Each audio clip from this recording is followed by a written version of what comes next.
Causas de justificación. El primero es consentimiento. Se denomina acuerdo si la conducta se dirige contra o prescindiendo de la misma.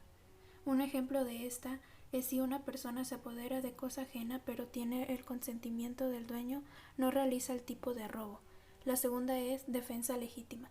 Es una causa que justifica la realización de una conducta sancionada penalmente, eximiendo de responsabilidad a su autor, y que en caso de cumplirse todos sus requisitos permite reducir la pena aplicable a este último.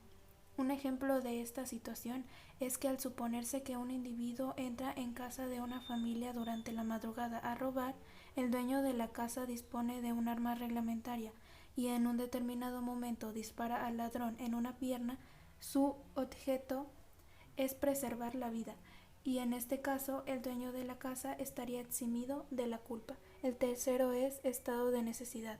Es aquella situación en la que se daña un bien jurídico protegido, incurriendo en un tipo penal, pero descartando la antijuricidad de la acción debido precisamente a la presencia de la figura justificante. Es decir, ocurre cuando alguien que se halla en una situación personal extrema viola los derechos de terceros, como por ejemplo cuando un individuo no ha comido por varios días por haberse perdido en un bosque, y por el riesgo de morir de hambre, este individuo toma un producto de alguna casa que se encuentra cerca sin su consentimiento. Cumplimiento de un deber. La acción o la omisión se realizan en cumplimiento de un deber jurídico siempre que exista necesidad racional de la conducta empleada para cumplirlo o ejercerlo. De acuerdo a la ley, para detener o lograr la captura de quien huye ante la intervención de la autoridad, la ley no autoriza a disparar sobre el fugitivo y por lo tanto la conducta policíaca que produce daños configurativos de delito no puede quedar legalmente justificada por la excluyente de cumplimiento de un deber. Ejercicio de un derecho. El ejercicio legítimo de un derecho adquiere su contenido con las acciones que la ley no manda ni prohíbe y que caen dentro de lo autorizado.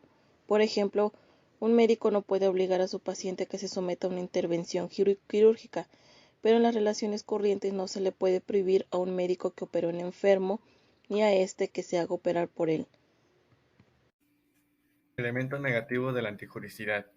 La antijuricidad es todo aquello que está en contra de la ley y está dividido por formal y material.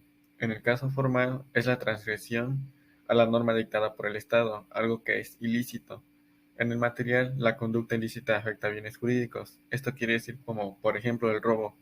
Tanto es formal porque es algo ilícito y material porque afecta también a bienes jurídicos.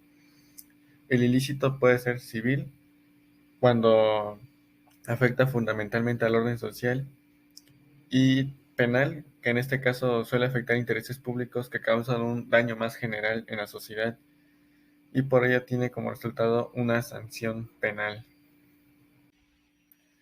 El aspecto negativo de la antijuricidad lo constituye las causas de justificación, o también se le suelen llamar tipos permisivos. Consiste en la negación de la negación, y se les muestra una tabla: positivo, antijuricidad; negativo, causas de justificación. Ejemplo, cumplimiento de un deber, en el caso de los militares cuando detienen a una persona. Legítima defensa, lo que consiste en la defensa propia. Estado de necesidad, por ejemplo, puede ser cuando una persona entra a robar en una tienda, lo detienen, le preguntan el por qué robó, él puede justificarse diciendo que tiene hambre o que no tenía dinero para comer.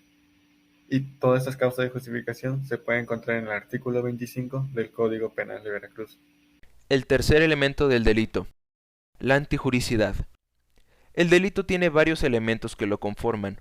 Uno de ellos es la antijuricidad, que significa contrario al derecho, y es aquella conducta que es ilícita. Esa condición, junto con la tipicidad, nos permite determinar que estamos ante una infracción penal que dará paso a una pena o medida de seguridad en consecuencia. En conclusión, la antijuricidad es un concepto que sirve de referencia para los comportamientos típicos contrarios al contenido de una norma inmersa en la ley penal. Sin embargo, también la antijuricidad contempla el hecho de que hay conductas prohibidas en principio por el derecho, pero que pueden resultar impunes si la víctima lo consiente, como las lesiones que puede producir un cirujano, o cuando la ley lo permite en determinados casos vulnerar la norma penal sin consecuencias, como cuando se actúa en legítima defensa. Si no es posible identificar de manera clara las causas de justificación, una conducta típica es determinada como antijurídica y por tanto será ilícita, siendo el siguiente paso determinar la gravedad de ese hecho antijurídico al verificar la concurrencia o no de circunstancias atenuantes o agravantes del hecho injusto.